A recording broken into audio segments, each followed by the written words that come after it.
Greetings, especially to you, my friend. Welcome again to the Watering Hole, the Watergat. I'm Peter Warren, and as per usual, we're going to spend some good quality time together around the Word of God today. Now, as you know, the devil knows his time is running out, and he is pushing his agenda big time in your face. And it is time for the bride of Christ to arise. It is time for you and me to arise. The voice of the bride must be heard, and the power of God's love must be felt across this nation and across the nations of the world. As disciples of Jesus Christ, we are in a war, and we fight many battles every day within us and around us.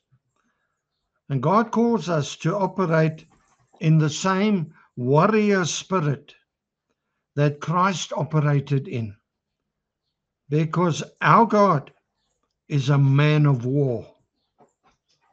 So today, part 2 of a 3-part look at the warrior spirit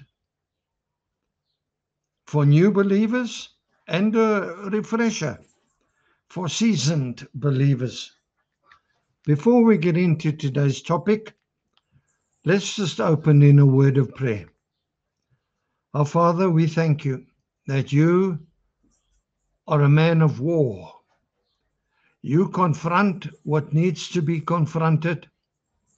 You challenge what needs to be challenged. And your truth unfolds across every lie. We pray, Father, that you would fill us with your Holy Spirit today, that you would help us to get a grip on the warrior spirit that you want from us. And we ask you, Lord, to empower us to decide into that direction, and that you will help us, Lord, to become the men and women, the mighty warriors of God that you want us to be. We thank you for this opportunity, Holy Spirit. We invite you now. Please come and help us in Jesus' name. For your name's sake, Father. Amen. So today, the warrior mindset, part 2, die krijgsgees. Firstly, a little recap of part 1. We saw that Jesus is the ultimate example of the warrior spirit, a spirit that seeks to serve and help others succeed. That's where God wants us. Someone who will not just surrender to the enemy, but who will rise up and take a stand for the truth of what you believe and keep standing, even if it costs you your earthly life. First and foremost, a warrior after God's heart is a believer of authenticity, the real deal, a real man of God, a real woman of God, a royal priesthood. No flaky, no plastic, no falseness. Today we look further at what God sees as a warrior. As a holy nation, you and I as believers belong to a holy nation, a people completely separated unto God, set aside for the purposes and the plans of God. He has set you apart from all the nations of the earth so that you may be and exist and live for him and him alone, a people for his own possession. You cannot be half pregnant. You cannot be half saved. You're either in or you're out. And through you, as his people, God wants to show the world who he is and how he is. You have the responsibility of proclaiming his excellencies, proclaiming not so much in speaking, but more with revealing, demonstrating by what you do and what you say and how you live. It is about God and the Lord Jesus being seen in your whole lifestyle on a daily basis. In order to make that possible, he has called you out of the darkness of sin, so that you can be and walk and live in his marvelous light. In that light, you see who he is. God took away everything that disturbed that, and he also took you away from the realm of darkness. What an awesome God. What an awesome God he is, that he could work like that, whereby in no way whatsoever did he compromise on any of his holy demands. So the first thing God sees in a warrior spirit is authenticity. The second thing, a warrior after God's heart lays his life on the line. Ephesians 2:10 in the NET. For we are his creative work, having been created in Christ Jesus for good works that God prepared beforehand so we could walk in them, so that we could do them, so that he could do them through us. Now, this is not doing good works in order to be saved. No, these are good works, divine appointments planned by God, using us, and they flow as a result of our salvation. Jesus working through us to the people in your world. When God thought of you in eternity, he already had thoughts about all of this. Just as he had predestined you to sonship, Ephesians 1:5, he also had prepared good works for you to walk out. Divine appointments that he has written into your 1926, your 2026 diary. Your position and also your good works find their origin there in eternity. In eternity past, God already prepared you and these works for you. You see, this is about works that were already prepared before the law was given, as proof that your life is now no longer governed by the law, but by the grace of God. This is, of course, not permission, not greasy, slippery grace to live any old way you want to. It is the empowering by God to live how he wants you to live. He would never expect from you something that he knows you cannot bring. That would make him an unfair God. And our God is fair and just. So it's going to mean your life on the line. It's no longer about you at the center of your life. Number 3, a warrior after God's heart rises to the challenge. 2 Timothy 4 from verse 2.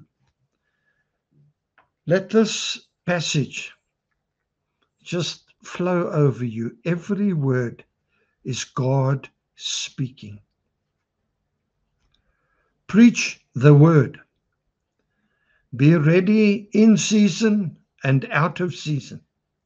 Reprove, rebuke, exhort with complete patience and teaching.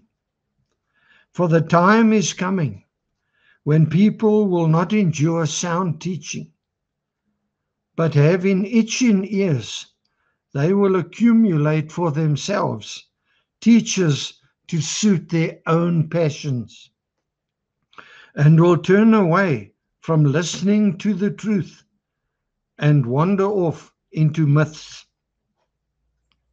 As for you, always be sober-minded, endure suffering, do the work of an evangelist, fulfill your ministry. You see, believers, more and more so, have to swim upstream in this modern world. There is freedom in Christ, but you're going to have to fight for it. Be ready to preach and teach the word at all times. Give an account for your faith. You don't only need courage to do this, but you also need the right mindset. Acting against evil and exhorting, encouraging to prevent evil must happen with great patience. That is, with long suffering and self-control, and not with a quick temper. Now, you might want the Crusaders to come back. I do. But you know, that's not the Crusaders that God wants. Those with swords and bloodshedding, that's not God. God wants you as a crusader of the word, with the sword of the Spirit in your hand, in your mouth, with the armor of God. In part 3 of this refresher course, we will focus further on withstanding the schemes and tricks of the enemy. For the devil is a personal enemy. He knows you as a person better than you know yourself. He knows your weakness, he knows your strengths, and he knows when you are at your weakest. And like a well-trained wrestler, when you are off balance, he uses your own weight to push you over. We're going to focus on that. I remind you for now, it's never God's plan for you to be defeated by life. You were designed to be an overcomer, walking in victory, walking and working and serving as a warrior of God in the army of God. Now, this next phase of your life hasn't been written yet. You can now, here today, make a life-changing decision to come into line with the Word of God, to no longer speak in agreement with the enemy's plans over you and yours. And you can begin to write your next chapter together with God so that you can live strong and finish strong in the winner's change room. As we come to pray now, I invite you to respond. If you don't know Jesus as your Savior, my friend, your relationship with God at the time of your death is cemented into place and remains as such for all eternity. Either you will forever be separated from God with all that goes with that, or you will be forever reconciled to God, at peace and with Him. The call is yours.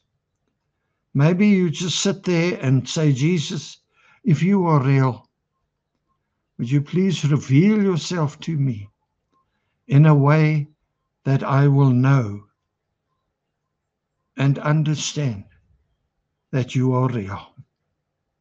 And then make an appointment. Take all your questions to a pastor or a Christian friend that you trust, and God will meet you at your point of need.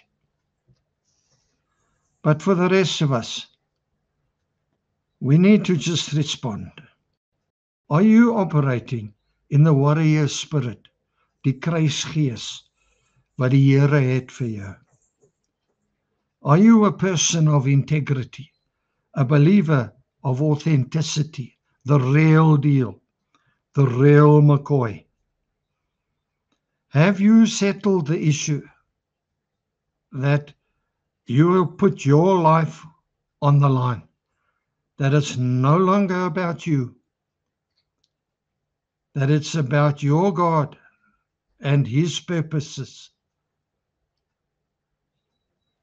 no matter what it may cost of you? Are you a warrior who is rising to the challenge, confronting and exhorting and encouraging and preaching and teaching with long suffering, with self-control, not with a quick temper? Let's just pray now. Invite the Lord to help us. Invite Him now. And more than anything, thank Him for what He has been doing, what He is doing, and what He's still going to do. Father,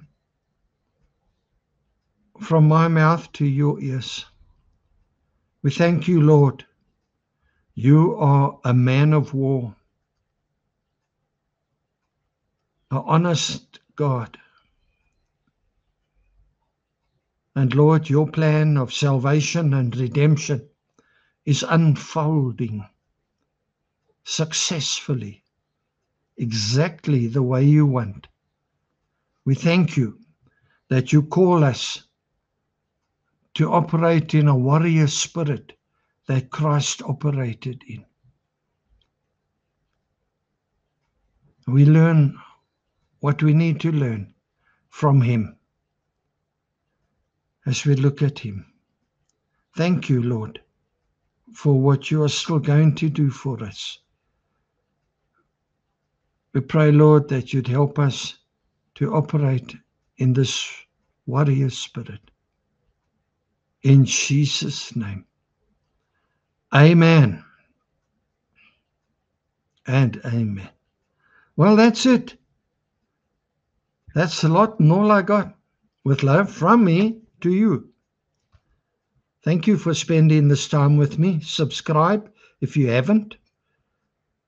Maybe put a comment or a like on the YouTube channel. Put $1 million in the account. It all helps with the algorithm to keep these videos coming. Until we meet again at the Watergat, at the watering hole. Shalom, shalom. May the Lord richly bless you and yours in Jesus' name. I love you with the love of the Lord, my friend. God bless you.